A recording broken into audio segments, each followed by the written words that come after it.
Welcome back. آغاز میں آپ کو بتائیں، فیض حمید کا ملٹری ٹرائل ابھی شروع نہیں ہوا۔ فیض حمید کا کیس ابھی انکوائری کے مرحلے میں ہے۔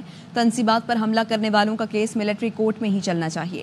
وزیر دفاع خواجہ آصف کی پروگرام خبر میں گفتگو۔ وزیر دفاع نے مزید آئینی ترمیم کا اشارہ دے دیا، کہا آئینی ترمیم کا جو اوریجنل اسکرپٹ تھا اس پر عمل درآمد رہ گیا، اس کے لیے تیاری کرنا ہوگی، اتفاق رائے پیدا کرنا ہوگا۔ پی ٹی آئی کا اختلاف تھا ملٹری کورٹس نہ بنے، جسٹس قاضی فائز عیسیٰ کو توسیع نہ ملے، ہم نے دونوں باتیں مان دی۔ پی ٹی آئی اراکین ترامیم پر آمادہ ہو گئے، بانی سے ملاقات کے بعد انہوں نے انکار کر دیا۔ فیض صاحب کا جو ہے جو ملٹری ٹرائل شروع ہو چکا ہوا ہے، یہ بات جو ہے کوئی مجھے کم از کم نہیں پتا کہ کوئی ٹرائل وغیرہ جو ہے کوئی شروع نہیں ہوا۔ جو میری انڈرسٹینڈنگ ہے کہ ان کو تو انکوائری کے لیے جو انویسٹیگیشن ہے اس کے لیے لیا گیا ہوا ہے۔ Once that investigation is completed تو اس کے بعد ہی کوئی چالان وغیرہ بنے گا نا تو ملٹری کورٹ میں جائے گا۔ اگر ملٹری انسٹالیشن پہ حملہ ہوتا ہے تو ملٹری کورٹس میں جانا، یہاں پہ ملٹری انسٹالیشن پہ ہوا ہے۔ اوریجنل جو اسکرپٹ تھا ترمیم کا، اس میں وہ لازمی طور پہ سونر اور لیٹر وہ آئے گا، لیکن اس کے لیے جو ہے ایک تو تیاری کرنی پڑے گی تاکہ ایک کنسنسس ہو۔ ترمیم 26ویں کی ہے، اس کے اوپر P T I was on board. انہوں نے کہا جی کہ ہمارا تو مینلی 2 اختلافات تھے اس ترمیم کے ساتھ، ملٹری کورٹس نہ بنے، فائز عیسیٰ صاحب جو ہیں ان کی ایکسٹینشن وغیرہ یہ ٹرم نہ ان کو مل جائے، فائز عیسیٰ صاحب نہیں رہ رہے ہیں اور نہ ملٹری کورٹس بن رہے ہیں، تو ہمارا پورا اتفاق ہے اس مسودے کے ساتھ۔ وہ بانی پی ٹی آئی کو ملنے گئے، بانی پی ٹی آئی انہیں نہیں اجازت دی۔ کل فائز عیسیٰ صاحب نے اپنا اختلافی نوٹ جو دیا وہ بھی بڑے کرٹیکل ٹائم پہ آیا۔ ان کا جو نوٹ تھا اختلافی نوٹ، یہ بھی کنسیڈریشن میں آیا تھا کمیٹی میں؟ باقی ممبرز میں یہ ہمارے میں ڈسکشن کسی سٹیج پہ ہوئی نہیں ہے۔ میرا خیال ہے کہ یہ کون سے کیس جائیں گے کون سے کیس نہیں جائیں گے، یہ جوڈیشری خود ہی جو ہے ڈیسائیڈ کر لے گی کہ یہ کس قانون کی جو ریفائننگ ہوگی اس کے اندر یہ فیصلہ جو ہے ہو جائے گا۔ کسٹمز انٹیلیجنس کی خراب کارکردگی اور اسمگلنگ میں ملوث ہونے پر بڑا ایکشن، کسٹم انٹیلیجنس کا محکمہ ختم کر دیا گیا۔ ملک بھر میں کسٹمز انٹیلیجنس کے تمام دفاتر 10 سے 15 دن میں بند کر دیے جائیں گے۔ مزید تفصیلات جانتے ہیں ہمارے نمائندے کامل عارف سے۔ جی کامل، اپڈیٹ کیجیے۔ دیکھیے، پاکستانی حکومت اور خاص طور پر وزیر اعظم کی طرف سے اسمگلنگ روکنے کے لیے احکامات جاری کیے گئے، لیکن کسٹم انٹیلیجنس جس کی بیسک ذمہ داری تھی اسمگلنگ کو روکنے میں، ان کی کارکردگی خراب نظر آئی، اور ذرائع یہ بتاتے ہیں کہ ان کی اسمگلنگ میں باقاعدہ طور کے اوپر ملوث ہونے کا انکشاف ہوا، جس کے اوپر ایک بڑا ایکشن لیا گیا ہے، اور ایف بی آر کی جانب سے کسٹم انٹیلیجنس کا محکمہ ہی ختم کر دیا گیا ہے۔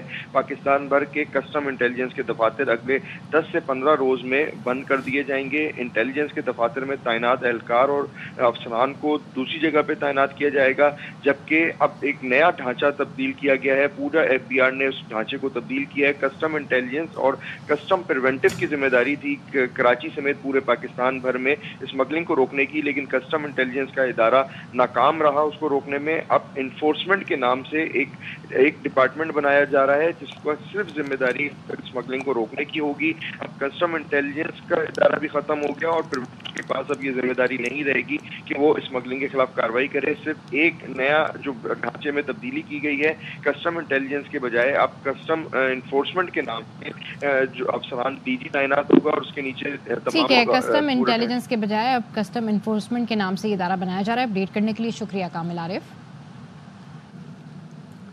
نامزد چیف جسٹس یحییٰ آفریدی کی نامزدگی کے اگلے دن اہم ملاقات ہے۔ جسٹس یحییٰ آفریدی نے سینئر ترین جج جسٹس منصور علی شاہ سے ان کے چیمبر میں جا کر ملاقات کی، اہم عدالتی امور پر تبادلہ خیال کیا۔ جسٹس یحییٰ آفریدی نے چیف جسٹس قاضی فائز عیسیٰ سے بھی دن میں 2 بار ملاقات کی۔ ذرائع کا کہنا ہے پہلی ملاقات صبح کے اوقات اور دوسری ملاقات مقدموں کی سماعت کے بعد کی گئی۔ چیف جسٹس قاضی فائز عیسیٰ نے نامزد چیف جسٹس کو مبارکباد بھی دی۔ نامزد چیف جسٹس یحییٰ آفریدی کو سپریم کورٹ کے مختلف ونگز کے سربراہان نے عدالتی امور پر بریفنگ دی۔ ذرائع کا کہنا ہے کہ نامزد چیف جسٹس نے ٹاسک کے ساتھ تمام ونگز کو دوبارہ بریفنگ کی ہدایت کی۔ دوسری طرف نامزد چیف جسٹس یحییٰ آفریدی سے اٹارنی جنرل منصور عثمان اعوان نے بھی ملاقات کی اور بطور چیف جسٹس پاکستان نامزدگی پر مبارکباد دی۔ نامزد چیف جسٹس پاکستان جسٹس یحییٰ آفریدی ہفتے کو حلف اٹھائیں گے۔ سپریم کورٹ کے سینئر ترین جج جسٹس منصور علی شاہ اہل خانہ کے ساتھ آج عمرے کی ادائیگی کے لیے سعودی عرب روانہ ہوں گے۔ ذرائع کا کہنا ہے جسٹس منصور علی شاہ چیف جسٹس قاضی فائز عیسیٰ ریفرنس میں شریک نہیں ہوں گے. جسٹس منصور علی شاہ کی عمرے سے واپسی 1 نومبر کو ہوگی.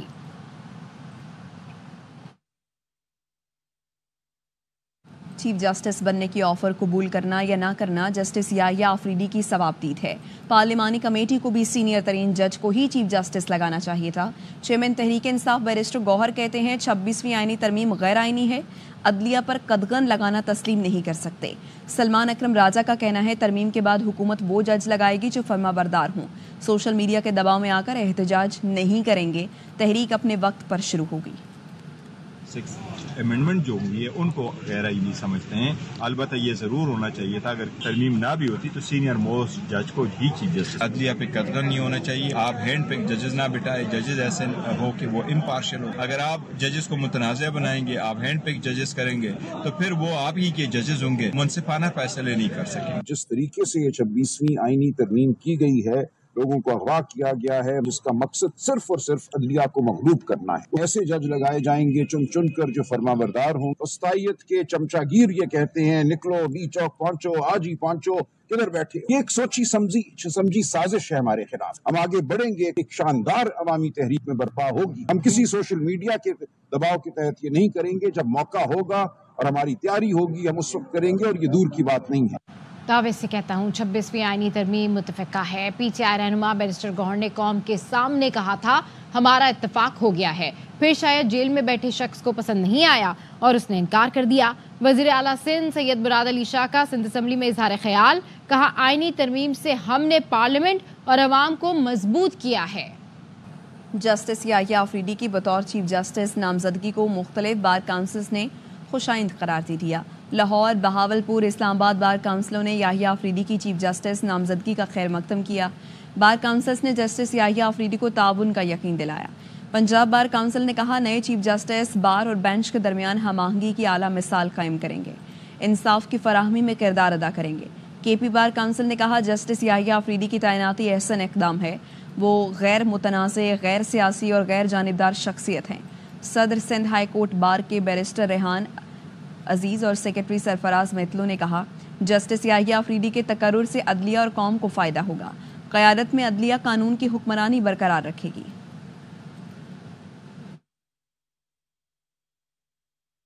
جسٹس یحییٰ آفریدی نے اعلیٰ عدلیہ میں مختلف مقدمات کی سماعت کی. مخصوص نشستوں کے کیس میں انہوں نے اختلافی نوٹ لکھا. Supreme court practice and procedure ordinance 2024 کی ججز کمیٹی میں شامل ہونے سے معذرت کر لی تھی. بشرا بی بی کو ضمانت کے باوجود رہائی نہ مل سکی. توشہ خانہ 2 کیس میں ضمانت کے بعد روپکار جاری نہ ہو سکے. وکیل نے بتایا کہ مچلکو سمیت وہ عدالت پہنچے لیکن کوئی جج دستخط کے لیے دستیاب نہیں تھا. تمام جج ایک جنازے پر فاتح خوانی کے لیے جا چکے تھے. اسلام آباد ہائی کورٹ نے 10-10 لاکھ روپے کے ضمانتی مچلکو کے عوض بانی پی ٹی آئی کی اہلیہ کی رہائی کا حکم دیا تھا.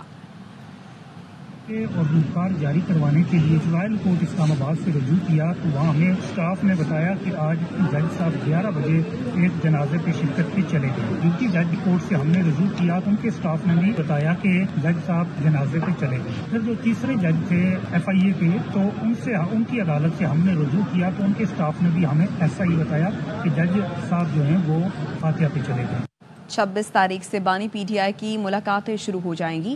بشرا بی بی باہر آ جائیں گی. سینیٹر فیصل واڈا کی پروگرام آف دی ریکارڈ میں گفتگو, کہا کوئی مقدمہ بنا کر بشرا بی بی کو گرفتار نہیں کیا جائے گا. تاریخ سے خان صاحب کی ملاقاتیں شروع ہو جائیں گی.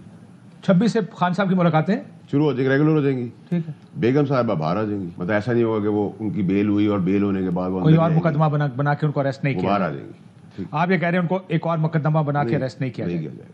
اب جب بیگم صاحبہ باہر آ جائیں گی, یہ خان صاحب کو پتا ہے یا نہیں پتا, دیٹ آئی ڈونٹ نو. ٹھیک ہے, یہ میں نہیں کہہ سکتا, لیکن یہ سب کچھ سٹیج ہو رہا ہے, یہ سب ڈرامہ ہے, یہ سارا گیم ہے, یہ سب سیٹنگ کا حصہ ہے. سارے کمپرومائزڈ ہیں جو آج لیڈرز بنے ہوئے پی ٹی آئی کے اندر. ان کے لیے سوٹ کرتا ہے کہ خان صاحب جیل میں رہے. خان صاحب کتنا عرصہ جیل میں رہے؟ سنیں میری بات, خان صاحب جیل میں رہے اور رہیں گے, اور ہاں, اور اس سے زیادہ ان کے اللہ نہ کرے تکلیف ہو تو ان کو اور فائدہ ہو. آپ تنہا نہیں, ہمارے گھر اور تعلیمی ادارے آپ کے لیے حاضر ہیں. پاکستان جتنا میرا ہے اتنا آپ کا بھی ہے. وزیر اعظم شہباز شریف کا فلسطینی طلبہ کے اعزاز میں تقریب سے خطاب, کہا اقوام متحدہ اور عالمی عدالت غزہ میں مظلوم فلسطینیوں کا قتل عام رکوانے میں ناکام رہے. دنیا غزہ کے معاملے پر خاموش تماشائی بنی ہوئی ہے. From Gaza now arrived Pakistan in their second home. Our hearts are there for you. Our houses are there for you. Brutalities, atrocities being committed by Israeli occupation forces. Cities after cities have been demolished. And the world is a silent spectator. Security Council resolutions, including ICJ, nothing has helped in bringing ceasefire in Gaza. Antum ikhwan, Pakistana, bedakum wa beti. اپنے گھروں کو ملبے کا ڈھیر اور پیاروں کو شہید ہوتا دیکھنا ہرگز آسان کام نہیں. غزہ کی طالبہ نے تقریب کے دوران اپنا دل کھول کر رکھ دیا. وزیر اعظم کو مخاطب کر کے کہا، میرے اہل خانہ اب بھی غزہ میں ہیں. میں اسرائیلی دہشت گردی کے باعث دربدر ہونے والے فلسطینیوں کی قسم پرسی کا جیتا جاگتا ثبوت ہوں. Alaikum, I'm a Palestinian student from Gaza. Every one of us here have a story to tell, and some have immediate family still in Gaza, including me. I'm an example of thousands of people who left their whole life and more than half of my family in Gaza, including my father. It was not easy on us to see our life and our beloved one being killed and destroyed by the Israeli occupation. معاشی تحقیقاتی ادارے prime کی پاکستان اور IMF نئے قرض programme پر report میں کہا گیا ہے کہ پاکستان نے اگر بروقت اصلاحات نہ کی تو IMF کا آخری پروگرام نہیں ہوگا. بات کریں گے شعیب نظامی ہمارے ساتھ موجود ہیں. آگاہ کیجیے شعیب. جی، پرائم نے تقریباً 40 صفحات پر مشتمل یہ رپورٹ جاری کی ہے، جس میں یہ کہا گیا کہ پاکستان کو اس نئے قرض پروگرام کے بعد جو ہے وہ اصلاحات پر بروقت عمل درآمد کرنا ہوگا، ورنہ پاکستان کا یہ آخری قرض پروگرام نہیں ہوگا. اور اب پاکستان جو ہے وہ معاشی اصلاحات اور جو IMF کے اہداف ہیں ان کو نظر انداز نہیں کر سکتا. رواں مالی سال جولائی تا اگست جو ہے وہ ٹیکس شارٹ فال جو ہے تقریباً 98 ارب روپے کا ہے. سرکاری اداروں کے نفاذ میں مسلسل اضافہ ہو رہا ہے، اس کو کنٹرول کرنا ہوگا. نجکاری کے پروگرام میں تیزی لانا ہوگی اور سرکاری اداروں کے اخراجات میں کمی کرنے کے لیے رائٹ سائزنگ کے اوپر جو اہداف ہیں وہ حاصل کرنے پڑیں گے. جو 1 ارب ڈالر کے قسط پاکستان کو ملی IMF کے اس نئے قرض پروگرام سے، اس سے ذریعے مبادلہ کے ذخائر بہتر ہوں گے، تاہم اس سے پاکستانی قرضوں میں مزید اضافہ ہوگا. جی شکریہ شعیب. الیمین گڈا پور سندھ سے سیکھیں، گورنر KP فیصل کریم کنڈی کا مشورہ. کہا وزیر اعلیٰ خیبر پختونخوا کو کیا اس لیے منتخب کیا گیا تھا کہ ہر ہفتے اسلام آباد پر یلغار کر دیں. کراچی میں وکلا کا پولیس کے خلاف شارع فیصل اور کالا پل پر احتجاج. کئی گھنٹوں تک ٹریفک کی روانی معطل رہی. کالا پل پر احتجاج کے دوران نامعلوم افراد نے وکلا پر پتھراؤ بھی کیا، جس سے کئی گاڑیوں کو نقصان پہنچا. سندھ بار کونسل نے آج عدالتی کارروائی کے بائیکاٹ کا اعلان کر دیا. کراچی میں ڈیفنس خیابان محافظ میں گھریلو ملازمہ کی بڑی واردات. ملازمہ بنگلے سے نقدی، غیر ملکی کرنسی اور طلائی زیورات لے اڑی. مزید جانتے ہمارے نمائندے عدنان راجپوت سے. جی اپڈیٹ کیجیے. عدنان، آپ کو آواز آ رہی ہے؟ جی اپڈیٹ کیجیے عدنان. کراچی میں ڈیفنس خیابان محافظ میں گھریلو ملازمہ کی بڑی واردات. جی بالکل، یہ ڈیفنس کا علاقہ ہے جہاں گھریلو ماسی نے بڑی واردات کی ہے. پولیس کی جانب سے بتایا جا رہا ہے کہ خیابان محافظ کے بنگلے سے نقدی، غیر ملکی کرنسی اور طلائی زیورات ماسی چوری کر فرار ہو گئی ہے. پولیس نے اطلاع پر پہنچ کر شواہد جمع کر لی اور پولیس کی جانب سے بتایا جا رہا ہے کہ کرائم جائے وقوع سے غیر ملکی کرنسی اور طلائی زیورات لوٹے گئے ہیں، جبکہ ماسی نے جعلی شناخت قلم بند قرار رکھی تھی اور پولیس کو ماسی کے فرار ہونے کے مناظر بھی مل گئے ہیں. پولیس کی جانب سے مزید بتایا جا رہا ہے کہ واردات میں مجموعی طور پر 1 کروڑ 30 لاکھ تک کا نقصان پہنچایا گیا ہے. ٹھیک ہے، اپڈیٹ کرنے کے لیے شکریہ. بلیٹن سے فی الحال اتنا. دیکھتے رہیے AR